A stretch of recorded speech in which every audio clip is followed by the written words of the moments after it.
ខ្លាចនីសាទៅធ្វើការនៅភ្នំពេញខ្លាចមានអ្នកតាមលួចស្រឡាញ់ច្រើនហ្នឹងនីសាស្អាតក៏ស្អាតសុភាពក៏សុភាពប្រុសណាឃើញមិនលងបើក្លាហានបានយើងកំសាកបានគេអារឿងទស្សដីប្រាប់គេហ្នឹងឡមកគូក៏តែខ្លួនឯងវិញនៅលួចស្រឡាញ់គេម្នាក់ឯងដដែលគឺខ្ញុំឈប់លាក់បាំងអារម្មណ៍ខ្លួនឯងទៅដែរតាមពិតទៅខ្ញុំលួចចាប់អារម្មណ៍នីសាយូរហើយតែខ្ញុំអត់មានភាពក្លាហានសារភាពប្រាប់នីសាសោះអត់ថាអីណាបើខ្ញុំសុំនីសាធ្វើសារខ្ញុំដឹងថាវិរៈខូចចិត្តខ្ញុំក៏ខូចចិត្តអញវិរៈប្រហែលដែរ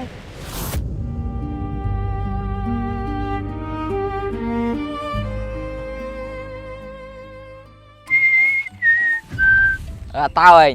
នៅរស់ស៊ីហ្នឹងហើយអត់មានទៅរស់ស្រីរយញីណែណាអញទៅដេញផ្លែតមកវិញឃើញឯងរស់ស្រីញីដល់ត្រូវអញហ្មង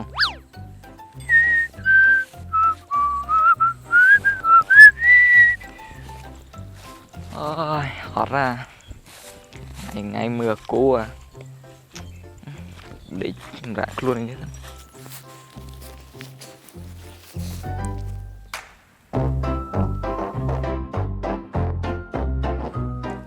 ឡងហេឡងហេគ្នារះម៉េចអូរះគ្នាកំពុងបាក់ចិត្តរកឯងឲ្យជួយគិតមើលតិចហ្នឹងអើយហើយមានបញ្ហាអីចាំនិយាយប្រាប់មកលឿនមកគឺស្អែកនីសានាងឡើងទៅធ្វើការនៅភ្នំពេញហើយនីសាធ្វើការនៅភ្នំពេញតែនីសាធ្វើការនៅភ្នំពេញអត់មានអីពាក់ព័ន្ធមួយវិរៈអីហ៎គឺយើងខ្លាចនីសាទៅធ្វើការនៅភ្នំពេញខ្លាចមានអ្នកតាមលួចស្រឡាញ់ច្រើនហ្នឹងអើយប្រកាសជាចឹងហានីសាស្អាតក៏ស្អាតសុភាពក៏សុភាពប្រុសណាឃើញមិនលងបើអញ្ចឹងយើងគួរធ្វើមិនទៅយើងភ័យដល់នេះអើយឯងញញហ្នឹងហើយអត់ទៅសារភាព5នេះលឿនទេយើងអត់មានភាពក្លាហានសារភាព5យ៉ាងសោះអើយឯងត្រូវចាំបើក្លាហានបានយើងកំសាកបានគេគ្មានស្រីណាមកស្រឡាញ់ប្រុសកំសាកទេវើយមែនហើយបើអញ្ចឹងនៅដល់ណាទៀតឯងក៏មិនទៅបញ្ញាប់សារភាព5នេះសាទៅបើអញ្ចឹងយើងទៅសិនណាអ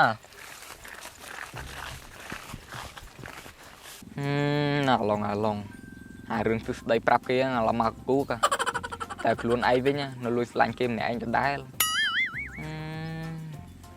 ឯងចុះមកតោឯងចង់ឌឺអញមែនឯងចង់ឌឺយើងហ្នឹងហ្មងឯងយ៉ាអញយកចង់ចោលឲ្យស៊ីស្មៅឯងយ៉ាតិច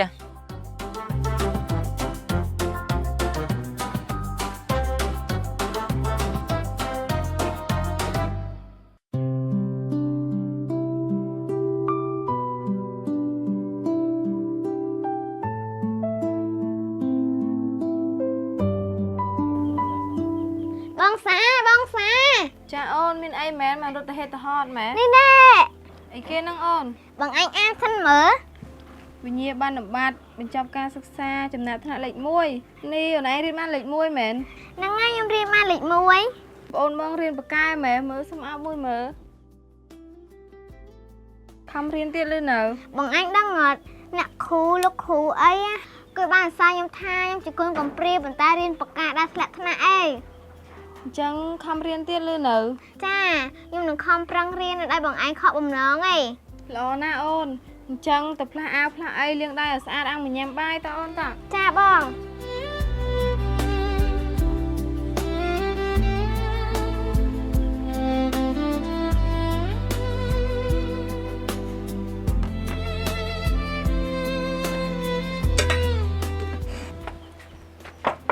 លីសានៅតែអត់ហ្នឹង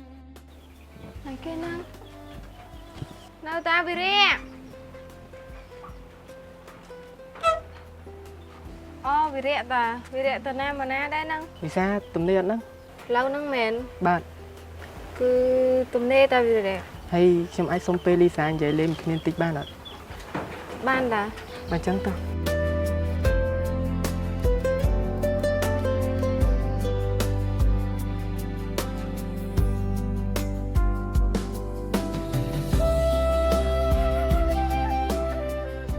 រះថាមានរឿងអីចង់និយាយមួយខ្ញុំមកនិយាយមកគឺខ្ញុំឈប់លាក់បាំងអារម្មណ៍ខ្លួនឯងទៅដែរតាមពិតទៅខ្ញុំលួចចាប់អារម្មណ៍លីសាយូរហើយតែខ្ញុំអត់មានភាពក្លាហានសារភាពប្រាប់លីសាសោះចាអត់ថាអីណាបើខ្ញុំសុំលីសាធ្វើសារគឺលីសាឆ្លើយចេញពីចិត្តមិនណាគឺចម្លើយបែបណាក៏ខ្ញុំទទួលយកដែរកុំថាខ្ញុំដាក់សម្ពាធលើលីសាអីណា ខ្ញុំសុំទោសផងណាវិរៈអន្លងពេលនេះខ្ញុំអត់ទាន់គិតរឿងស្នេហាអីទេខ្ញុំចង់ចាប់ចែងរឿងអនាគតខ្លួនឯងជាមុនសិន អត់អីទេណាលីសាខ្ញុំគោរពតាមការសម្រេចចិត្តរបស់លីសាអរគុណហើយណាដែលព្រមបើកចិត្តឲ្យខ្ញុំមានភាពក្លាហានសារភាពប្រាប់លីសា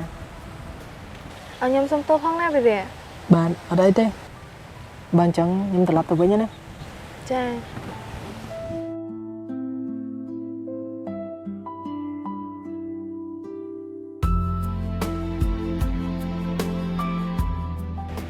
ខ្ញុំដឹងថាវិរៈខូចចិត្តខ្ញុំក៏ខូចចិត្តអញវិរៈប្រហែលដែរ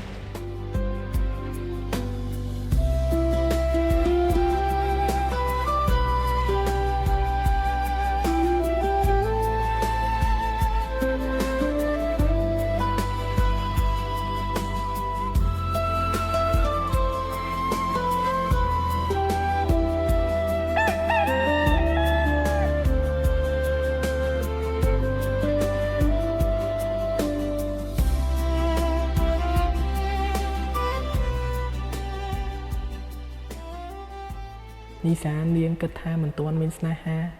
តែមិនមែនមានន័យថានាងបិទឱកាសខ្ញុំទេយ៉ាងហោចណាស់ក៏ខ្ញុំបានប្រាប់ពីអារម្មណ៍របស់ខ្ញុំដែរតាមពិតទៅខ្ញុំមិនគួរណាទៅសារភាពប្រាប់នាងពេលនេះសោះស្របពេលនាងកំពុងតែមានស្ថានភាពបែបនេះទេវាកាន់តែធ្វើឲ្យលីសាមានសម្ពាធថែមហើយ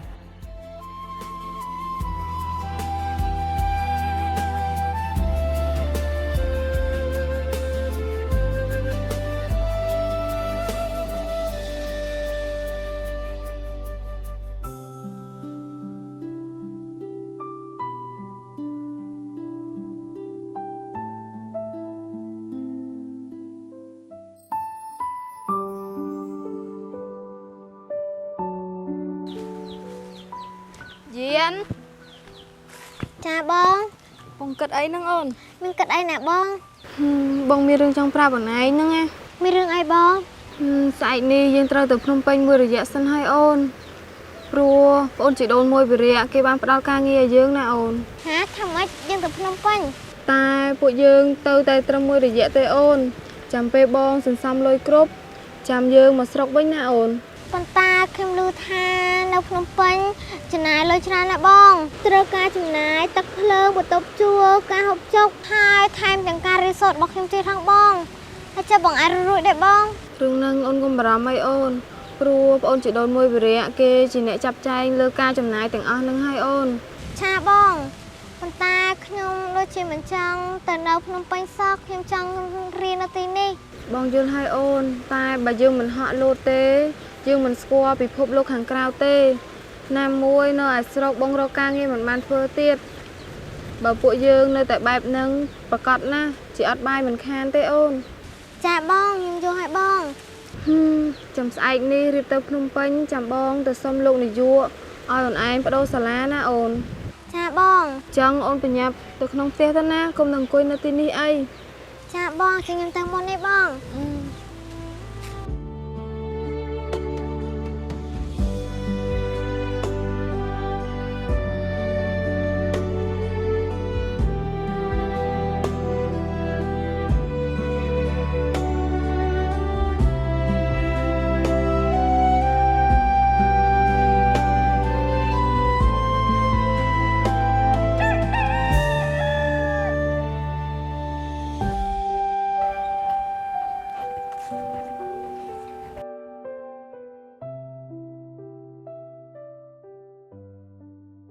យានហើយណាអូន ចាបងហើយហើយ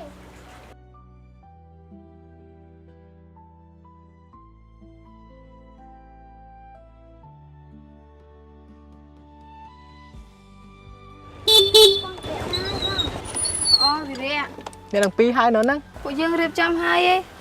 ហើយចុះណាលីនដា អូលីណាគេនៅចាំខ្នល់លើមុខហើយគេឲ្យខ្ញុំមកយកជីងជៀនហើយនឹងលីសាឯងដោយសារជាតិអស់គ្នា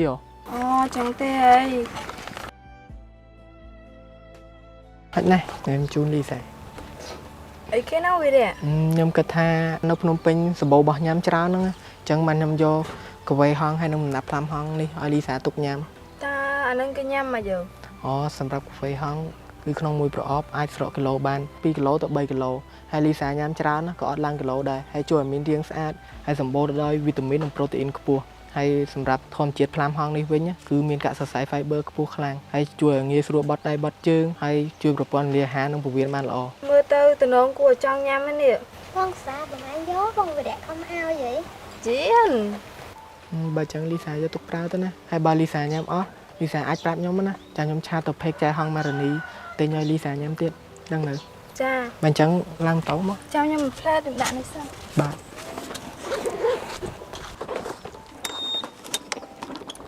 មកយាន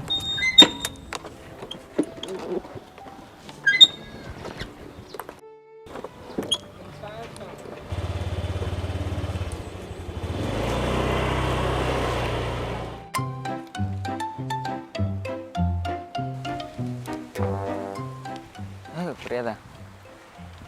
កែងមកពីណាណា គឺយើងមកពីជូនលីសាហើយនឹងប្អូនឡើងឡាននៅខ្នោះធំហ្នឹង លីសានឹងបងវាឡើងឡានទៅបាត់ហ៎ លីសានាងជិះឡានទៅចិត្តដល់ភ្នំពេញហើយឯងទៅរកជូនណៅនាងទៅ អើយគ្នាថាចង់បងនេះហើយនៅជូនាងទៅឥឡូវទៅអត់ទាន់ដែរឡា មើលភ្នែកឯងខ្មៅហើយមើលទៅ ខុងមែន អឺ អើយទៅយើងឈប់លេងក្បានណា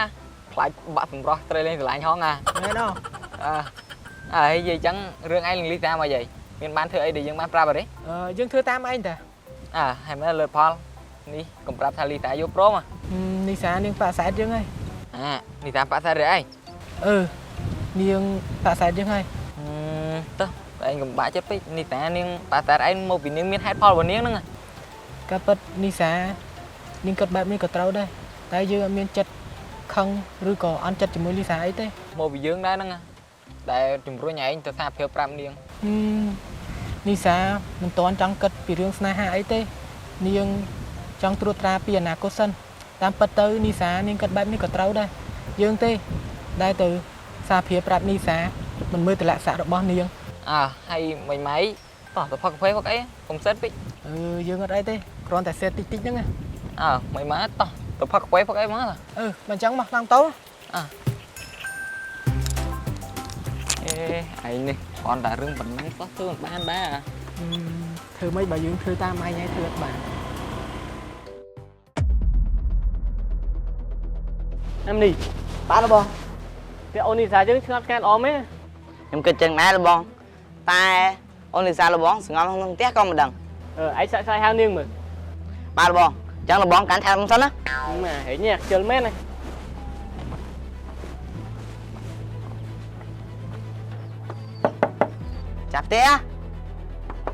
ចាប់ផ្ទះមានអ្នកណានៅអត់បើមានចាប់ចេញមករបស់យើងមករករបស់មានមនុស្សនៅទេបង អូននេះសាយើងគេទៅណាណា នេះពួកលោកឯងមករកអីទៀតហើយកែលីសាគេសងលុយពួកលោកឯងហើយអស់តើហើយ បងមិនមែនមកនិយាយពីរឿងលុយណាគឺបងមកនិយាយពីរឿងខកខ្លួនជាមួយនឹងអូនលីសាហ្នឹង ហើយចុះលីសាគេខ្លាចជាអូនរបស់លោកឯងតាំងពីអង្កាលនិយាយដូចជាស្និទ្ធស្នាលមកហ្មង នេះមិនបាច់ចង់ដឹងទេព្រោះជារឿងរវាងលោកបងយើងជាមួយនឹងនាងលីសាទេ ត្រូវហើយវាជារឿងខកខ្លួនអ្នកដទៃដែរនាងបើចង់ដឹងអីទេយើងសួរម្ដងទៀតអូនលីសាយើងគេទៅណា ហើយលីសាគេទៅណាជារឿងរបស់គេពួកលោកឯងបើចង់ដឹងដូចគ្នា កាច់ម៉េះអូនស្រី វាមិន នេះបងសួរស្រួលបួតតា ហើយចុះខ្ញុំក៏ឆ្លើយស្រួលបួទៅវិញដែរតាថ្លង់មែន ឥឡូវបងសួរម្ដងទៀតអូនលីសាយើងគេទៅណា មិនដឹងផងទោះខ្ញុំដឹងក៏ខ្ញុំចៃប្រាប់ដែរអត់ប្រយោជន៍ នេះនាងចង់ទៅណាឆាំមកវិញភ្លាមចង្រៃយកហ៎ ហើយអ្នកស្រស់នេះពិតជាពិបាកនិយាយគ្នាមែន ត្រូវហើយមកលើនេះខាត់ជើងហ្មងហើយជាគេនិយាយឌឺដងទៀតហ៎ លោកបងចង់ឲ្យខ្ញុំចាប់ការអ្នកស្រីមិញអត់ អាពេលនាងនៅមិញឯងមិនចាត់ការឲ្យគេទៅបាត់ធ្វើមកសួរអីណាបានទេទៅវិញ តោះលោកបង